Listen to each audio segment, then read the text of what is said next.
This autopsy and review of Star Wars Battlefront is an edited version of the original, which was blocked in all countries by a copyright takedown from Lucasfilm. Lucasfilm placed a claim against footage of gameplay trailer content from the original Battlefront 3 development project, and this video has been modified to attempt to avoid this censorship for the purpose of review and critique under fair use, which protects the use of information related to Star Wars Battlefront 3 development for the purpose of review and critique of Star Wars Battlefront. Be aware, this is an edited version of the original, and quality may vary as a consequence of edits needed to provide information free of censorship. And be aware, there's still a risk to content claim system abuse, which may happen to censor this review in the same manner the previous video was, so the video may vanish at any time. Hopefully it doesn't. Without further delay, onto the video. This autopsy provided completely ad-free thanks to your support on Patreon. What happened to a game that shipped 14 million copies, but a few months later has a player base shrinking to a third the size of Battlefield 4, a game from 2 years prior? To answer the question, what happened to Star Wars Battlefront, we need to delve into the past over a decade, to the release of the original Star Wars Battlefront sequel, the 2005 Star Wars Battlefront 2. Battlefront 2 released with numerous upgrades over the original, but the two it would be remembered for were heroes as playable characters instead of AI teammates, and the implementation of full-on space battles involving capital ships like Star Destroyers, the latter being conspicuously absent in the 2015 Battlefront. Or was it? Was the absence of space battles conspicuous?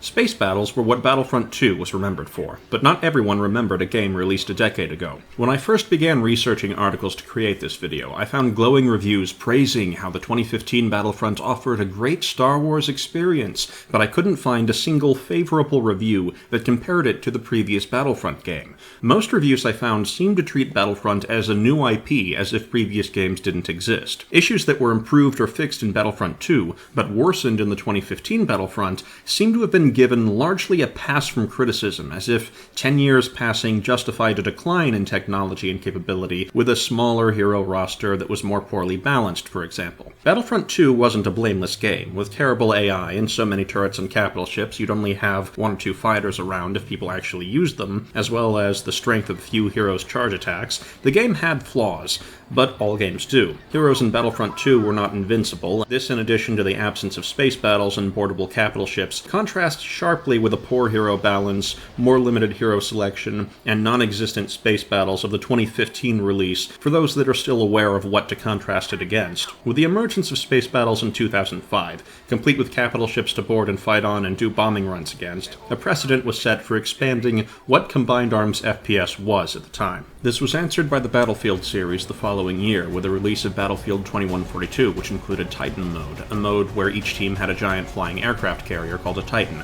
complete with an aircraft launch bay and drop pod assault bay, with the mode being about capturing missile silos to lower the Titan shield so you could board it, fight to the reactor core, detonate it, and escape for bonus points.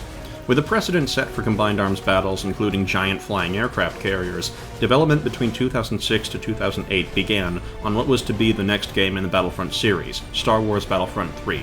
But this was not the same Battlefront 3 as Battlefront the 2015 game. This Battlefront 3 was very different. Battlefront 3 underwent development with expansion of these Combined Arms battles with larger scale in mind, improving on capital ships and support cruisers and space stations that were destructible, with focus on space battles, planetary assault mode, and being able to transition from space to surface and back for planetary invasions and having a space fleet in orbit attacking a planet. They seem to be largely successful. Leaked alpha footage, though grainy and low quality, being from around 2007, depicted a stable build complete with numerous capital ships and battles and smooth orbit to low atmosphere transfer, but the project was scrapped despite complaints by staff that it was supposedly very close to finish. A mod group has taken it upon themselves to attempt to complete the original Battlefront 3 design, but since Star Wars is a protected IP, they run a cease and desist risk in addition to standard mod challenges. Comments on one of the more popular leaked footage videos express almost unanimous resentment at the 2015 Battlefront and express a desire to obtain the original Battlefront 3 instead, showing united contempt for the 2015 release. However, many other people don't even seem to be aware these projects ever existed. Back in 2013, I began a series in regard to my opinions on the development of the next Battlefront game, and while I essentially recommended copying the previous scrapped idea, I drew criticism from people that believed the technology wasn't possible. This combined with a rebranding campaign to label the next Battlefront game as Star Wars Battlefront instead of of Battlefront 3 seem to, whether intended or not, function as a disinformation move on the part of Electronic Arts. Star Wars games benefit greatly from the brand. It's why Disney purchased Star Wars. They knew that, for example, a sci-fi movie similar to Star Wars Episode 7 wouldn't have done nearly as well without the Star Wars brand, even if the movie was very similar or virtually identical. Part of what is sold is the Star Wars experience, being a part of the Star Wars universe, being alongside or even playing as Luke Skywalker or Darth Vader. The Star Wars experience isn't about just having a space station that can destroy a planet. It's about bringing the Death Star in range of Naboo so the rebel scum can witness the true power of a fully functional Gungan genocide. It's about being a part of building something greater than oneself. We were establishing a new era. An era of order and peace.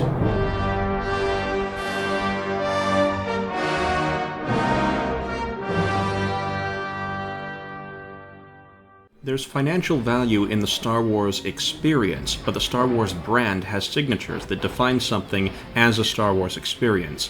X-Wings, TIE Fighters, Star Destroyers, and without space battles, with no Star Destroyers to crush the rebels from, or board to scuttle, one could argue there was a smaller amount of Star Wars in a Star Wars battle experience, let alone the omission of the Clone Wars. Someone playing the 2015 Battlefront won't know what it's like to board the rebel cruiser and try to suppress their fighter takeoff as your team's Imperial TIE bombers close in to destroy the rebel ship's bridge. Those moments of glory that only a large-scale battle can provide are not felt by the 2015 Battlefront players, and they don't have the experience of those glories to look back on and compare their purchase with. But financially, this was perhaps concluded by some to be a more productive move, since at this point, both the Star Wars Battlefront series as well as its largest competitor, the Battlefield series, were now under the domain of a single publisher with no financial reason to compete with itself. I looked around for update articles to see what happened to the game in the months after release, and while I found more articles praising Star Wars Battlefront and claiming people were being given a great deal on Seasons Passes, I still saw the content as lackluster, and apparently many people felt the same way. The first article I found when searching for Battlefront news a couple weeks ago proudly lauded the DLC and had only one comment on it, and hyped up the release of Greedo as a new hero, as if anyone cared about or wanted to play as Greedo, when in Battlefront 2 they could play as Jango Fett, Darth Maul, Count Dooku, etc. A statement was released claiming the one thing Battlefront 2015 was criticized for was a lack of single player. This statement strays dangerously close to an objective falsehood, as by googling missing in Battlefront, I found many other criticisms before critique of single player: terrible balance for Walker Assault, bad hero balance, severe connectivity issues for Australian players, etc. The first reference I found to missing single player was about the game being $60 without having single player, which isn't a criticism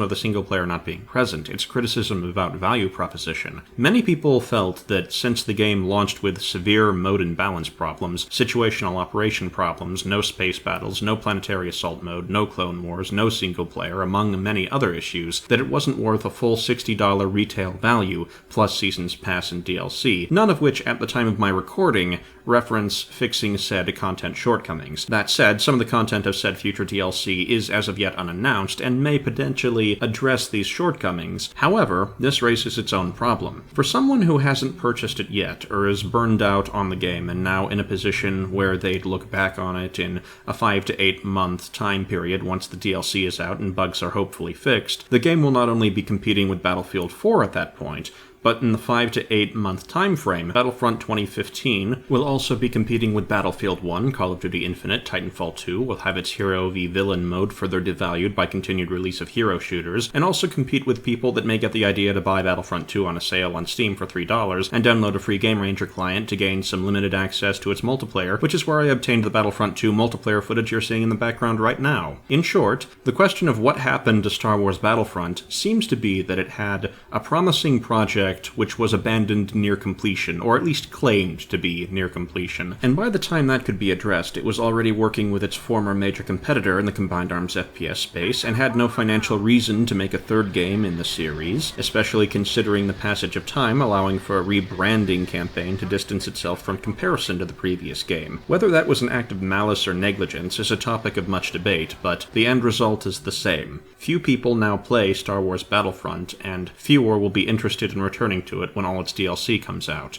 It's sad, but such is the nature of an autopsy. Thank you for watching, please insert typical end-of-video pandering here, and I'll see you next time. Later, YouTube.